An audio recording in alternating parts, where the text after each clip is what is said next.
Oke, selamat bertemu lagi teman-teman semuanya. Mudah-mudahan teman-teman semuanya masih dalam kondisi sehat walafiat, tidak kurang suatu apapun. Amin. Namun apabila ada di antara teman-teman yang saat ini mendapat cobaan untuk sakit, mudah-mudahan segera diangkat penyakitnya. Amin. Oke, untuk kali ini saya akan berbagi kepada teman-teman semuanya tentang manfaat menggunakan bawang merah untuk mengobati batuk dan pilek dengan cepat.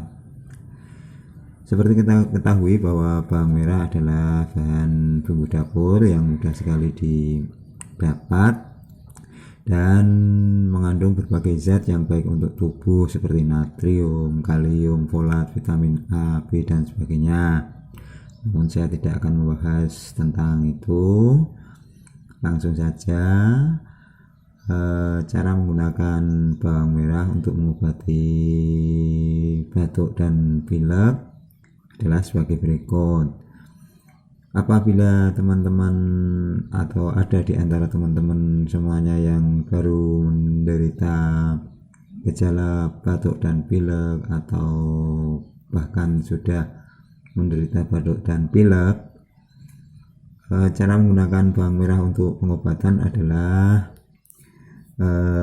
sebagai berikut. Yang pertama, kita siapkan beberapa siung bawang merah, lalu kita potong gini, lalu kita potong-potong, lalu kita taruh di mangkok atau plastik, lalu kita taruh di tempat tidur.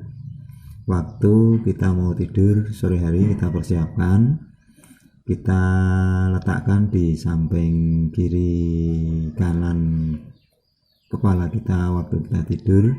Ya jaraknya ya setengah meteran mungkin. Yang penting nanti waktu kita tidur aroma bawang merah itu masih bisa terhirup. Nah, dengan cara seperti itu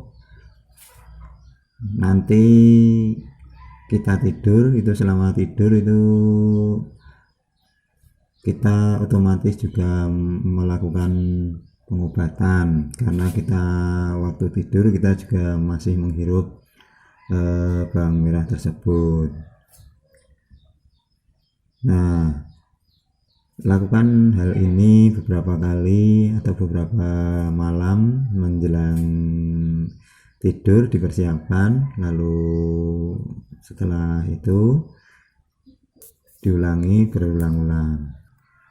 Bahkan untuk beberapa kasus atau beberapa orang itu cukup semalam dengan cara seperti itu, biasanya batuk dan pilek bisa langsung mereda bahkan sembuh. Nah, untuk yang belum sembuh ini bisa diulangi untuk malam berikutnya dengan cara yaitu mempersiapkan seperti itu, tapi dengan bawang merah yang berbeda. Jadi dicari bawang merah yang baru dengan kira-kira jumlahnya sama, 5 atau 10 siung cukup. 5 untuk kiri kepala, kanan untuk 5 untuk kanan kepala. Nah, demikian, mudah-mudahan ini bisa bermanfaat. Nah, untuk selanjutnya, apabila ada di antara teman-teman semuanya yang tiba-tiba kehilangan indera penciuman atau tiba-tiba tidak bisa mencium bau-bauan dan sebagainya, cobalah cara seperti berikut, yaitu kita potong 1 siung bawang merah seperti ini lagi, lalu kita hirup berulang-ulang di hidung kiri dan kanan 5 atau 10 menit. Nanti apabila aroma bawang merah itu sudah berkurang, kita potong lagi sedikit, atau kita ambil bawang merah yang baru lalu kita potong dan kita hirup lagi. Nah, dengan cara seperti itu indera penciuman kita akan cepat pulih. Ini sudah dibuktikan dengan pengalaman dari teman saya juga. Demikian sedikit berbagi untuk kali ini, mudah-mudahan bermanfaat. Terima kasih.